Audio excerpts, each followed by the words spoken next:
Hey, this is Matt at Engadget. We're here with Sony at CES 2013, and we've just been introduced to Sony's new flagship. This is the Xperia Z, or the Xperia Z, depending on where you're from. Now, as you can probably tell, it's got this lovely flat oblong design to it. It's quite a beauty, actually, if a bit of a fingerprint smudge. Magnet.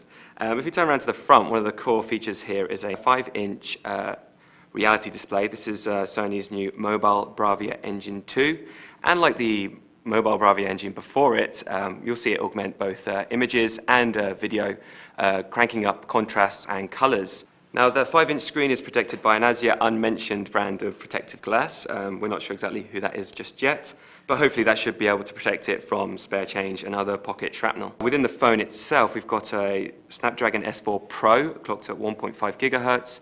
It's a quad-core beast. It should be more than enough to play mobile games and browse about on Chrome. If we jump into Chrome here, you'll see it's pretty responsive, and it looks great on this huge 5-inch screen. Now, the software itself is Android 4.1.2, again, one of the most latest builds of it. And you can see it looks pretty familiar. If you've bought a Sony phone in the last few years, you'll see the very familiar wave art, those Sony widgets. Obviously, you have a shortcut jump up here, and the drop-down menu has shortcuts for Bluetooth, Wi-Fi, and the like. The very important features here is the camera. As you can see here, it's just subtly imprinted into the back. This is a 13-megapixel sensor, and it's capable of HDR video. Now, this is Sony's new Exmor RS sensor. So not only will it do those stills, but it'll also do video.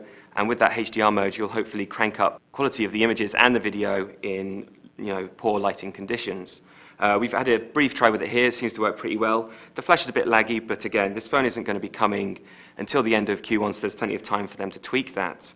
If you tour around the rest of the device, the profile is very slim. We're under 9mm here. It's very slender. You've got the full contacts here and a flap here for a microSD card.